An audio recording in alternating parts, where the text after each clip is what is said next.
I was working on an Eternal Warrior build, and I wanted to utilize an exotic in combination with the helmet to make the build as effective as possible. There are currently 6 primary ammo arc exotic weapons in the game, and that's compared to 10 solar, 6 void, 2 potentially 3 stasis, and 1 strand. For an exotic like Eternal Warrior, being similar to Path of Burning Steps, naturally I thought about the Vex Mythoclast and Path of Burning Steps combo. If you haven't tried that, please do if you can. It's a lot of fun and turns Vex into an absolute monster of a weapon even more than it already is. Thinking about how much fun I had with that, my mind drifted to another raid exotic that we have yet to see in Destiny 2.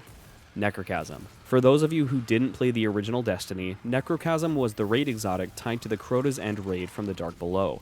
One of the special things that set it apart from other primary weapons in D1 was its arc element. Not a whole lot of primary weapons in D1 got elemental affinity, so any weapon that had one was immediately special. Necrochasm wasn't that good for a lot of its lifetime in Destiny and wasn't worth the grind for the most part, but in Rise of Iron it saw a reprisal and it came back pretty strong. Going back to D1, the weapon model was unique and cool, and the ability makes sure that any enemy defeated by it explodes like a cursed thrall.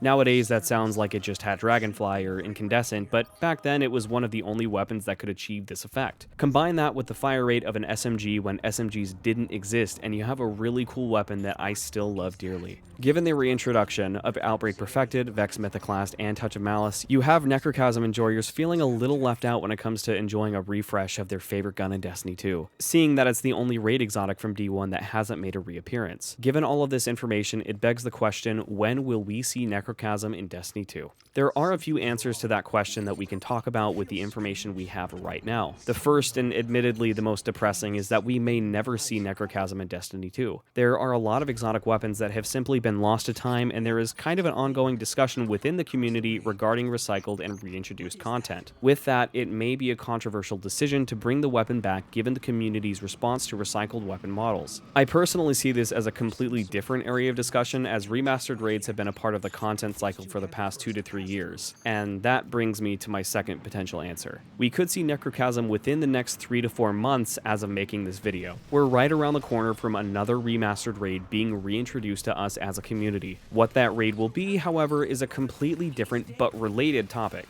Current community consensus is that we can narrow down 3 raids that could potentially be remastered this year. Chronologically, these would be Crota's End, Wrath of the Machine, and Leviathan. Given the theme of remastered D1 raids, many people think that Wrath or Crota's End could make a return. However, it was confirmed by an interview within the past few months that the vaulted D2 raids are not out of the question when it comes to bringing a raid back. Additionally, there's also been information that has come out in the past that mentions Wrath of the Machine being specifically tough to remaster due to the nature of the Splicer Devils and their entirely unique design that, as of right now, is not in Destiny 2. This means that the entire development team would have to completely build Wrath of the Machine from the ground up, from the raid design team to the enemy design and AI teams. It would be a massive undertaking that, as of right now, would likely be more resources than Bungie would want to put into a raid, especially when they're working on the final shape and bringing the Light and Dark saga to a close. For me, from a design perspective, I don't see Wrath coming back this year as much as I would like that. In addition to the technical aspect, we also already have Outbreak Perfected, the remastered raid weapon that initially came from Wrath. If Bungie wanted a relatively easy remaster for this year so they could focus on the final shape, Leviathan is already built in D2's engine, the weapons are already in the files, the encounter is already designed, and it would require minimal effort comparatively to just unvault the raid and refresh the weapons with random perks. From a business and design perspective, this would make sense. It's the path of least resistance, and I know a lot of people miss Leviathan, myself included. This brings us to the logistics of bringing back Crota's End. They do already have Crota's model and mechanics in the game thanks to Dares of Eternity and the Shadowkeep Nightmare Hunt, and Necrochasm is also not in the game, being the only raid weapon from D1